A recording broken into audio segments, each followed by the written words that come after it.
देखिए जी, पाकिस्तान का बिगाड़ तो पहले 51 से शुरू हो गया था। कायद आज़म रहमतुल्लाह अलैह की वफ़ात के बाद भी मैं समझता हूँ कि किसी तौर भी जो है, जो कई ब्यूरोक्रेट्स हैं, टेक्नोक्रेट्स हैं, उनको जब आपने इंडक्ट किया, जिसमें जो थे हमारे जो तीसरे गवर्नर जनरल थे, गुलाम अहमद, क्या नाम था उनका, गुलाम मोहम्मद, गवर्नर जनरल गुलाम मोहम्मद, तो इनका फिर जिसको कहना चाहिए कि लियाकत अली ख़ान की शहादत के बाद ख्वाजा नाज़मुद्दीन साहब जो हमारे थे, उनको जब वज़ीर आज़म बनाया गया, तो इनका गवर्नर जनरल बनना एक ट्राइके ने इसको पॉसिबल बनाया। जनवरी 51 के अंदर रॉयल पाकिस्तान आर्मी जो थी, पाकिस्तान आर्मी बनी, और अयूब खान को, शायद वो मेजर जनरल थे, उनको लेफ्टिनेंट जनरल बना के उनको आर्मी का CNC बना दिया गया, कमांडर इन चीफ। यहाँ से एक नया ट्रैक आया। उससे पहले सिकंदर मिर्ज़ा थे, जो थे तो फौज से गए थे, मेजर जनरल थे, लेकिन वो ब्यूरोक्रेसी में इंडक्ट हो चुके थे अंग्रेज़ों के ज़मानों में। वो डिफेंस सेक्रेटरी थे और उनको फिर डिफेंस मिनिस्टर बना दिया गया। इन तीनों ने मिली भगत करके, और जब गुलाम मोहम्मद को गवर्नर जनरल बनाया, तो पाकिस्तान जो है उसके अंदर महल्लाती साजिशों का जो है वो आगाज़ कर दिया गया। मार्च के अंदर लियाकत अली ख़ान के बाद के ख़िलाफ़ एक रावलपिंडी साजिश केस हुआ था, जिसमें मेजर जनरल अकबर, एक और मेजर जनरल थे, यानी कि पिंडी के अंदर जितने फ़ौजी लोग थे, जो चंद एक मुट्ठी बराबर ब्रिगेडियर होंगे और दर्जन 1.5 दर्जन कर्नल होंगे, तो जितने उसमें उस अंग्रेज़ भी थे, कुछ ना कुछ किसी न किसी ओहदे पे मौजूद थे। कि अयूब खान ने कमांड ली थी अंग्रेज़ कमांडर इन चीफ से, क्योंकि रॉयल से जब चेंज हुई तो फिर पाकिस्तान के पास आई। तो अयूब खान जब ये थे, तो 12 वो अयूब खान उस वक्त CNC कराची बैठता था, यहाँ से उनको रश किया गया पिंडी, और पता चला कि उसको नाकाम बनाया। तो उनसे जब पूछा गया, जब केस चला, तो केस भी सिविल कोर्ट में चलाया गया, मिलिट्री कोर्ट में चला नहीं। एक पहली ये ज्यादती हुई कि फौजी थे और उनका कोर्ट मार्शल होता और उनको लटका दिया जाता, तो शायद कुछ सबक मिलता। लेकिन एक ख़ास कमाल मुहारा से उनके ख़िलाफ़ केस चला, और कुछ लेफ्टिस्ट की कम्युनिस्ट के साथ उन्होंने गठजोड़ किया हुआ था, जिसमें फैज़ अहमद फैज़ और बहुत सारे लोग जो थे रावलपिंडी साजिश केस में, हमारे लेफ्ट के दोस्त भी पकड़े गए थे। उसमें जब उनसे पूछा गया कि आप क्यों हटाना चाहते थे, तो उन्होंने लियाकत अली ख़ान के बारे में कहा जी कि हमारे नज़दीक लियाकत अली ख़ान नाअहल था, करप्ट था और सॉफ्ट अगेंस्ट इंडिया था। क्योंकि एक जिहाद कश्मीर शुरू हुआ था, जिसमें अंग्रेज़ को जब वो हुक्म दिया, इवन कायद आज़म के वक्त में उनको कहते हैं कि भाई नाम भूल गया अंग्रेज़ जनरल का, तो उससे कहा कि आप कश्मीर में चढ़ाई कर दें, तो उन्होंने इनकार कर दिया था। लियाकत अली ख़ान के वक्त में भी सूरत ऐसी पैदा हो गई थी कि वो UN के अंदर चले गए थे, नेहरू वगैरह लेके, और एक रेजोल्यूशन आ गई थी, तो शायद उनकी वजह से जिहाद कश्मीर जो है बंद हो गया। लियाकत अली ख़ान को फिर शहीद कर दिया गया अक्टूबर में, उसी साल ही, कुछ चंद महीनों बाद, यानी छोड़ा नहीं है उनको, और आज तक नहीं पता चला कि किसके हाथ में लियाकत अली ख़ान कल्ला हुआ है।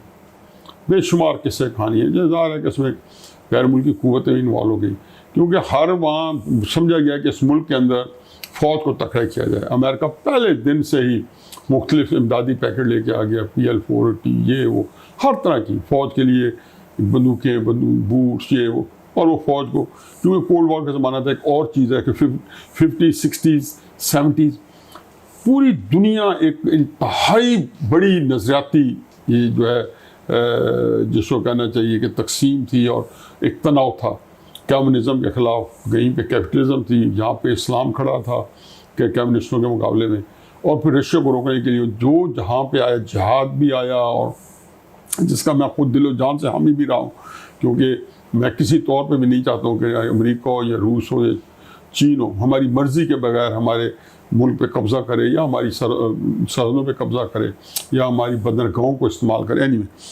तो उसमें उसके बाद पाकिस्तान के अंदर किसी को जो बिटवीन 51 ख्वाजा नाज़मुद्दीन है, उनकी हुकूमत को डिसमिस कर दिया गया। वो असम्बली है जिन्होंने पाकिस्तान बनाया था, फिर एक लामतनाई सिलसिला जारी रहा, 6-7 बंदे वजीर आज़म तक तब्दील हुए। फिर एवेंचुअली अयूब खान ने फिर 58 का माशरा लगा दिया और एक नया निज़ाम जो है उसे हमें इंट्रोड्यूस कराया। उसको रजिस्ट किया फिर फातिमा जना कायद-ए-आज़म की बहन ने, जो मेरे नज़दीक बहुत बड़ी शख्सियत थी। मेरा ख्याल है कि तहरीक पाकिस्तान में मैं उनको लियाकत अली खान को बहुत बड़ा मकाम देता हूँ, लेकिन फातिमा जनाब को भी निश्तर, बड़े बड़े लोग थे, फातिमा जनाब को मैं इनसे भी ज़्यादा देता हूँ कि उनका रोल उस वक्त जो था, अगर वो बखूबी ना निभाती और वो नर्स ना बन के रहती तो कायद आज़म मोहम्मद अली जिन्नात, जिनकी हमें 100% एक टीबी के मरीज़ की 100% कैपेसिटी चाहिए थी, वो फातिमा जना के ही एक एड बेटर सपोर्ट और उनकी जो नर्सिंग थी, उनका ख्याल रखना था, हर जगह वो साथ होती थी। ट्रेन के अंदर भी उनकी तीमारदारी के लिए, उनका डॉक्टर का, उनकी दवाइयों का। तो बेचारा फर्स्ट टाइम फिर सियासत में आई अयूब खान को अंडू करने के। इन बदबख्तों ने अगर उसको भी जीतने दिया होता तो हम पाकिस्तान जो है वो इस सूरत में हमारे पास ना होता। फिर उसके अंदर फिर बशीर पाकिस्तान के लीडरों का बहुत बड़ा रोल था, ख्वाजा नाज़िमुद्दीन, मोहम्मद अली बोगरा। इन्होंने हमें ये बहुत, हमारी नौजवान नस्ल और आप लोगों को नहीं पता कि असल मसला ये हो गया था कि बशीर पाकिस्तान की आबादी ज़्यादा थी, यहाँ कम, और हम इस खदशे से कि बशीर पाकिस्तान में डोमिनेट ना करे, हमने उनको बताया कि जी हम आपके जो 3.5 करोड़ बंदे हैं उनको अपने जो है 2.25 करोड़ मगरबी पाकिस्तान में उनको बराबर करेंगे। 1970 में वो शायद 5 करोड़ हो गए थे, हम 4 करोड़ थे, 9 करोड़ की आबादी थी। उससे पहले 6-7 करोड़ की आबादी थी 50 के आखिर में, और पाकिस्तान बनते हुए शायद कुछ 6 करोड़ होगी, 5.5 होगी। उन्होंने जिसको कहना चाहिए कि पैरिटी मान ली, खुद रसूल दिया। 54 के अंदर हम आइन बनाते बनाते रह गया कि बोगरा फार्मूला आया, अगेन हुई ट्राई का, general Ayub Khan CNC, major general Sikandar Mirza defence minister, और जिसको कहना चाहिए कि वो जो गुलाम मोहम्मद, इन्होंने मिलके हर चीज़ को इन्होंने न्यूट्रलाइज किया। इनको कुछ नहीं पता था क्या बर्बादी हुई। 56 के अंदर फिर हमारे बानियान पाकिस्तान ने मिलकर एक चौधरी मोहम्मद अली उसको वज़ीर आज़म थे, उन्हें फिर एक आइन दिया, फिर आइन उसमें भी पैरिटी कि इक्वल नंबर ऑफ पार्लियामेंटेरियन उधर से होंगे, इक्वल नंबर ऑफ ये होगा, असेंबली होगी, शीरो शक्ल। और मशी पाकिस्तान के लोग बढ़ चढ़ के, बोगरा फार्मूला के बाद आइन आया, आइन ने चलने दिया। सिकंदर मिर्जा साहब ने कहा ये आइन मैं तब बनने दूंगा मुझे सदर बना दिया जाए, बल्कि उससे पहले शायद वो सदर बन चुके थे किसी न किसी तरीके से। जब आइन की बातचीत हो रही थी तो गुलाम मोहम्मद को उन्होंने अयूब खान के साथ मिलकर निकाला, फिर आके उसी जगह जाके फिर मेरा ख्याल में आखिरी वज़ीर आज़म इस सीरीज़ का फिरोज़ खानून थे। 58 में आके 7 अक्टूबर 1958 को माशरा लगा दिया सिकंदर मिर्जा ने। 20 दिन बाद अयूब खान ने सिकंदर मिर्जा को लात मारी, खुद बन गया। फातिमा जना ने आगे 65 के अंदर जो 64 का इलेक्शन है उससे पहले 1 साल कैंपेन चले, पूरे पाकिस्तान को जगा दिया। फातिमा जना के हराने के बाद मशी पाकिस्तान के अंदर एहसास महरूमी जो है वो अयूब खान के वक्त में इतना पैदा हो गया और बढ़ता गया। फिर है हिंदुस्तान 1947 के अंदर बिजी हो गया था, बंगला ज़बान और पत्नी क्या क्या नहीं। अब इस सारी जो है ना कायद-ए-आज़म रहमतुल्लाह अलैह जब गए उर्दू ज़बान के मुकाबले में उन्होंने बंगला ज़बान से लेके आए, और ये सारे इंडिया करवा रहा था। शुरू से ही इंडिया हर तरफ से लग गया, इधर से अफगानिस्तान से हमारे पीछे पड़ गया, उधर से, क्योंकि वो उन्हें ज़हनी तौर पर पाकिस्तान को कबूल ही नहीं किया था इंडिया ने, और समझते थे कि ये पाकिस्तान अगर मजबूत हुआ तो इंडिया के अंदर जो है वो इंडिया को मुतहद रखना भी इसमें मुश्किल हो जाए, और एक एक करके कई लोग और आज़ादियाँ मांगे। इससे वो चाहते थे पाकिस्तान जो है वो तितर बितर है। हमने उनकी पूरी मदद की, और ये जो हमारे जो थे इदारे थे, जो फौज थी, जिसको हम हमेशा से मजबूत देखना चाहते हैं, क्योंकि इसकी मजबूती और पाकिस्तान की मजबूती जो है ना वो इंटरट्वाइन है, एक दूसरे से बाहमी मुंसलिक है। लेकिन इन्होंने मजीद जो गड़बड़ इन्होंने ये की कि नहीं, ये मुल्क में मजबूत भी हो और मुक्तदिर भी हो। अब जिन मुल्कों के अंदर भी फौज काबिज रहती है वो मुल्क किसी सूरत में कभी तरक्की नहीं कर सके। मौजे तंग के अंदर चाइना नहीं तरक्की कर सका जब ये पूरा एक बड़ा अथॉरिटेरियन कानून मौजूद था। हालांकि वहाँ कंटिन्यूटी थी, कम से कम वहाँ का जो निज़ाम था उसके अंदर एक तसलसल था और एक मुस्तहकम निज़ाम था। तो उसमें तो 71 का जो सन है जो आपने पूछा कि 50s और 60s और 70s में, तो उसने तो पाकिस्तान की चूल्हे ला दी, हमने मुल्क टूट किया। मैं वो बदनसीब आदमी हूँ कि जिसने इस मुल्क को टूटते देखा। मैं कहता हूँ अल्लाह मेरी ज़िंदगी में वो दिन ना लाता। आज भी मैं शान मशी पाकिस्तान का सोचता हूँ तो मेरे यकीन जानो कि मेरे से बात करना मुश्किल हो जाती है, मेरी बिल्कुल आंखें नम हो जाती हैं। उस दिन मैं कितना बिलक बिलक के रोया था, 19 साल का था, और मुझे समझ नहीं आती थी कि मैं कैसे अपने ये कुछ रिश्तेदार मर जाता है, कोई अजीज मर जाता है तो दिलासा देने वाले 4 बंदे मौजूद थे, सारा मुल्क ही रो रहा है। कोई ऐसा बंदा नहीं था कि जिसके ऊपर ये सानियात बराह रास्त ना पड़ो। एक वालदैन मरते हैं तो आपके मरते हैं, बाकी जो आपके करीबी रिश्तेदार हैं वो आपके वालदैन, अल्लाह आप उनको लंबी हर के वालदैन को लंबी जिंदगी दे जिन लोग महरूम हो चुके हैं। तो जो दूसरे दिलासा देने वाले लोग होते हैं वो मौजूद होते हैं। ये वाहिद सानिया था कि पाकिस्तान के अंदर पाकिस्तानी को दिलासा देने वाला कोई बंदा मौजूद नहीं था, हमने देखा। लेकिन यहाँ से भी सबक सीखते, बिल्कुल सबक नहीं सीखा, ना तो सियासतदानों ने और ना हमारी अस्करी इदारों ने। फिर वही गेम शुरू हो गई। तो ये तो ज़रूर हुआ कि रूस की, जिसको कहना चाहिए कि 86-87 के अंदर जिसको मैं हमेशा कहता हूँ fall of the Russian empire, तो रूस के जो गिरा या दुनिया ने, तो उसकी जो बाकी मुसीबतें वो तो अलग हैं, लेकिन उससे वो नज़रियाती जंग थी ना लेफ्ट राइट की, वो ख़त्म हो गई। फिर उसके बाद क्या नया निज़ाम आया, उसकी कई जहतें आई हुई हैं, वो हम सारे आज भुगत रहे हैं। वो क्या निज़ाम था, वो कौन सी चीज़ें थी, वो कौन सी कश्मकश थी, कौन सी अंदरूनी और बैरूनी जो है बाहमी अक़वाम की जंगें थी, किस सूरत में आई हैं और कैसे हैं, वो आज भी हम भुगत रहे हैं। 1 से लेके 60, 70, फिर साल मशरक़ी पाकिस्तान और अभी तक जो है आपने कई जमहूरी और आमरती दौर जो हैं वो देखे हैं। आपके नज़दीक सबसे बेहतर दौर कौन सा था जिससे पाकिस्तानियों को भी रिलीफ मिला हो, लोगों ने सुकून की सांस ली हो? मेरा ख्याल में हमें नहीं मिल सका, बदकिस्मती से। हमें अब जो तो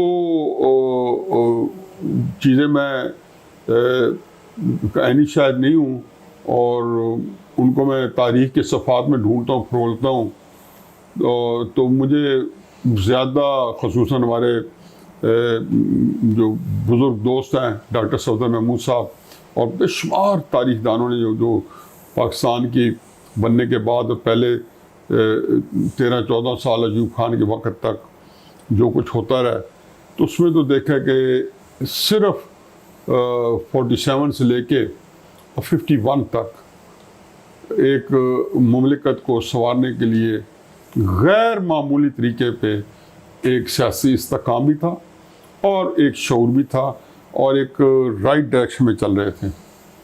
उसके बाद महलाती साजिशें, जब आप ये देखें 51 से लेके 58 तक आपके एक असम्बली जो उसको टिकट ना दिया जाए, उसके कई आइन ना बनने दिया जाए, आइन बने तो उसको फौरी एब्रोगेट कर दिया जाए 2 साल के अंदर ही, 1.5 साल के अंदर ही। तो फिर उसके बाद एक होप हो सकती थी और मुझे तो उससे भी नहीं थी, लेकिन पाकिस्तान की बहुत बड़ा तबका उससे अपनी उम्मीद लगा बैठा था जब जुल्फ़िकार भुट्टो ने टूटे फूटे पाकिस्तान को किया। क्योंकि जुल्फ़िकार भुट्टो साहब जो है किसी न किसी तरीके से ये मुत्तहिदा पाकिस्तान जब टूट रहा था, तो ये मैं हमेशा समझता हूँ कि उनका भी एक रोल था। ये नहीं कि उन्होंने तोड़ा, लेकिन उन्होंने इसके अंदर अपनी एक वो तलाश कर लिया मुकाम।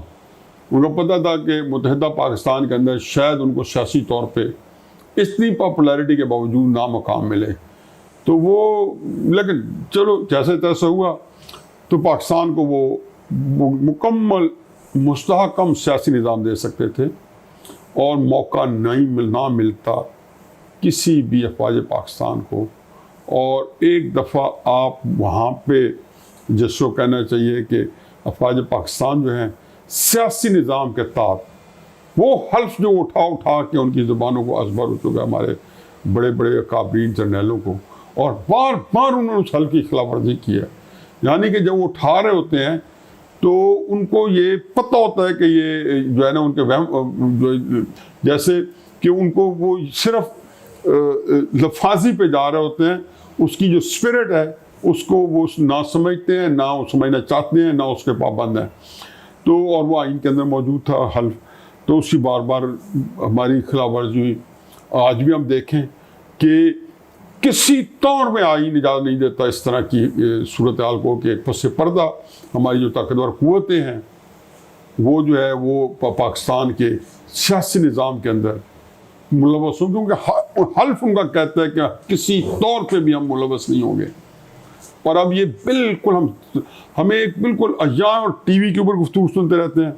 इवन इमरान खान साहब के जो क्लिप्स हैं वो सुन सुन के हम थक गए थे कि किस तरीके से ये पस पर्दा क़ुव्वतें हैं, जिसको कहना चाहिए कि मलफूफ अंदाज में नवाज शरीफ साहब कह चुके हैं, जरदारी साहब कह चुके हैं, और फिर ये इतनी इजाज़त है, इससे ज़्यादा मीडिया के ऊपर इजाज़त ही नहीं है।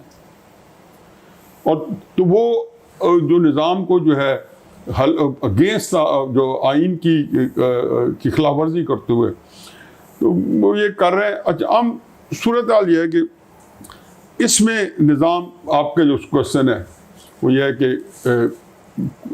कोई हुकूमत चलती मेरिट पे, खुद अपने तौर पे चलती बग़ैर कोई दखल अंदाजी से, तो मैं कहता कि जी कोई निज़ाम चल रहा है। जरदारी साहब के पिछले 5 साल पूरे किए पीपल्स पार्टी ने, वज़ीर आज़म को वो बिल्कुल उसी पैटर्न पे एक वज़ीर आज़म 4 साल एक साल, नवाज शरीफ एक 4 साल एक साल। मेमो गेट आया और उसने ऐसा तहलका मचाया कि लगता था पीपल्स पार्टी की हुकूमत आज गई कल गई। वही कादरी साहब के धरने, जरदारी साहब के, वही नवाज शरीफ वक्त में आए, वही धरने, और धरनों को रोकने के लिए पुलिस की जुर्रत नहीं थी कि उनको रोकती। और एक वो जुने जो था उसको एक गुलैल से जो लगा वो ज़िंदगी और मौत से बचा। और किस तरीके से वो रेड जोन के अंदर बैठे थे, और कोई जो था स्टेट की जो लॉ इन्फोर्सिंग एजेंसीज हैं या कोई पावर्स है, पुलिस है या जो कोई, किसी में हिम्मत तो जुर्रत नहीं थी कि उनको उमाली आग देखते, क्योंकि उनके पीछे जो कुव्वत बैठी थी, चाहे वो फैज़ाबाद का धरना था चाहे इस्लामाबाद के धरने थे। ये वो हालात है जिससे अब हम निकल नहीं सकते। अब जिन्होंने ये हालात पैदा किए हैं, पहला मौका है कि अब वही भुगतेंगे। अब वही चाहे जो है वो उन्होंने वो तैयार किए हैं, वो जो क्या नाम है फैज़ाबाद के धरने वाले का, जो हैं रिजवी साहब, खादम हुसैन रिजवी साहब, या बाकी ये तैयार किए थे। और तो ये पाकिस्तान के अंदर जो सियासी अदम इस्तेकाम है ये भी तुरंत इम्तियाज़ रहे सारी हुकूमतों में। जुनैद साहब ये बताइएगा कि तहरीक इंसाफ का वजूद किस तरह वजूद में आई, और आप जिस तरह आपने कहा कि इमरान खान जो है वो सियासत से एक किस्म के नाबल्द हैं, तो क्या उनको सियासत में लाने में आपने किरदार अदा किया, या उन्होंने अचानक कितनी पार्टी बनाने का फ़ैसला कैसे कर लिया? मेरा ख्याल में मैं तो किरदार तो क्या अदा करता, मैं तो कमा हक हूँ इस बात से आगाह था कि जो सियासत है वो उसकी जो पेचीदगियाँ हैं वो सारे मेरे सामने थी, और मुझे पता था कि ये इनके बस का रोग नहीं है। ये सियासत के अंदर बहुत ही ख्वार होंगे, और जो अल्लाह ने इनकी एक इज़्ज़त दी हुई है, जो इनको एक चाहत मिली हुई है, वो सियासत उसके जो है किसी तौर पे भी इजाफा नहीं की कमी करेगी। खैर बाद के वाक़यात ने तो ये साबित कर दिया कि वो जिस किस्म की सियासत कर रहे थे उसकी फिर अपनी कबातें थी और अपनी कमी पेशियाँ थी, उसकी अपनी एक ज़िल्लतें और रसवाइयाँ थी, जो कि बज़ाहिर हम लोग इक़्तिदार में आने के बाद ये समझते हैं कि शायद ये कोई इज़्ज़त की बात है, इमरान के लिए नहीं थी। फिर 2 शासक अवान वज़ीर बन जाए, मैं बन जाऊँ, आप बन जाए, कुछ तबकों के अंदर इसको बहुत बड़ा समझा जाता है। बावजूद है कि पता है कि ये इस तरह की पोजीशन लेना कोई जो बहुत सारे लोगों की नज़रों में ये एक नीचापन भी है। मेरा अपना ख्याल ये है कि इमरान खान साहब जो है मेरी ज़िंदगी में शोहरत जो है, और शोहरत के साथ एक करिश्मा, ऐसी शोहरत जिसमें चाहत थी, जिसके अंदर लोगों के अंदर ये टूट के लोग आपके ऊपर, जिसको कहना चाहिए कि एक आपके टूट पड़े हुए थे आपके ऊपर, तो वो शोहरत जो है उसे तो ये भी मालूम था कि जो स्पोर्ट्स की लाइफ है बड़ी शॉर्ट लिव्ड होती है। आपको कहाँ गया इंजमामुल्लाह, कहाँ गया तेंदुलकर, कहाँ गया गवास्कर, तो अपनी ज़िंदगी में ही एक स्पोर्ट्समैन जो है, कहाँ गया मैराडोना, ये अपनी ज़िंदगी में ही वो एक मकबूलियत अपनी सामने अपनी जो खर्च होते या उसको फेड आउट होते देखते हैं कि वो बिल्कुल निकल रही होती है। और इसका इमरान खान ने जिसको कहना चाहिए कि उनको वाकफियत भी थी, उसका कई दफ़ा तस्करा भी हुआ, तो कहीं ना कहीं उनके जहन में ये बात आई समाई थी कि मैं अगर सियासत में आ जाऊं तो इस कॉन्टीन्यूटी को, इस शोहरत को मैं एक कर सकता हूं।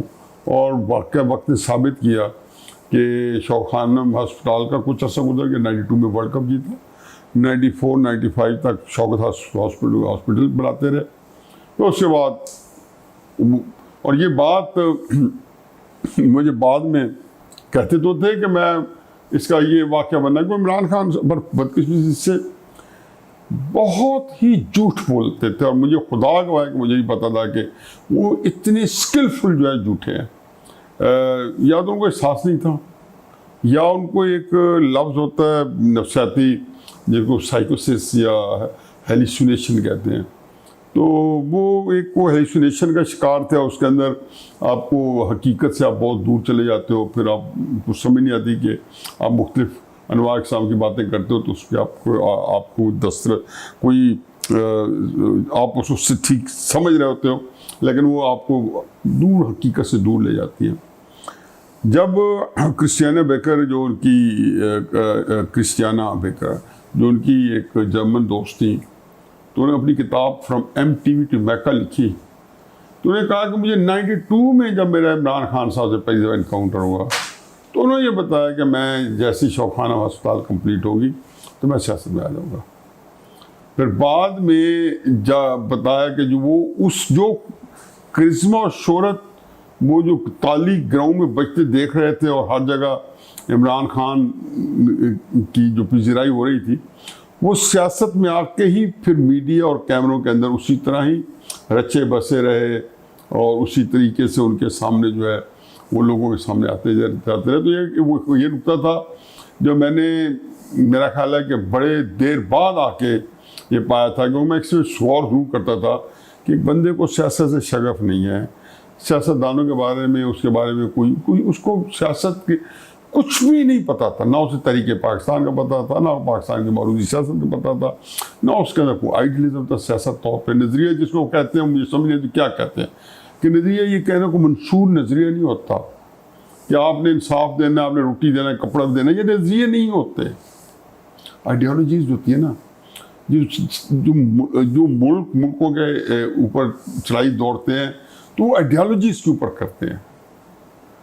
तो जो जिसको कहना चाहिए कि पैगंबर जो होते हैं वो नज़रिया लेके आते हैं, फिर उनका जो कोई बंदे उनको निगेट करते हैं तो नज़रिया लेके आते हैं। कार्ल मार्क्स नज़रिया लेके आया था, ये बहुत बड़ी थ्योरीज लेके आता है, आइडियोलॉजी लेके आया। डार्विन जो है वो बहुत बड़ा नज़रिया लेके आया था। मुसोलिनी भी फैशिज्म को नज़रिया लेके आया था, एक फैशिस्ट नज़रिया था जो उसको लेके आया था। तो ये कहते हैं जी हमने मुल्क में अदालतें ठीक करनी, ये हमारा नज़रिया। सारी सिर्फ इमरान खान नहीं, बाकी जमातों की भी नज़रियाती तौर पे ना सिर्फ कमाई की है बल्कि बहुत ही तंग नज़री है, मायाफिक उसका नुक्ता नज़र है। तो खैर वो अपने आप को मेरा ख्याल है कि कुछ कन्विंस करते होंगे या दिल लुभाते होंगे, तो वो नज़रियाती सियासत जो है ना उस दिल लुभाने के चक्कर में वो सियासत में है।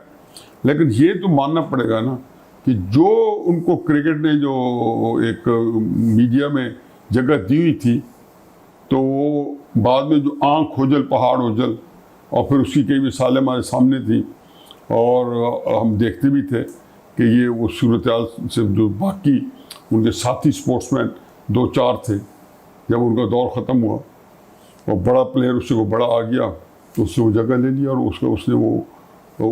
उसका तूती बोलता रहा। तो बहरहाल वो अब मीडिया में है। For the right reason the wrong reason, अच्छी बात या बुरी बात, हमारे दोस्त हसन निसार साहब कहते हैं कि शोहरत इटसेल्फ जो है ना उसकी कोई बेमानी होती है। ये शोहरत कोई मतलब ये नहीं कि शोहरत का मतलब है कि आप इज़्ज़तदार हो गए। शोहरत आपको अच्छी शोहरत है, बुरी शोहरत है, किस फील्ड की शोहरत है, वो बड़ी खूबसूरत किसी को डेफिनेशन करते हैं हसन निसार साहब।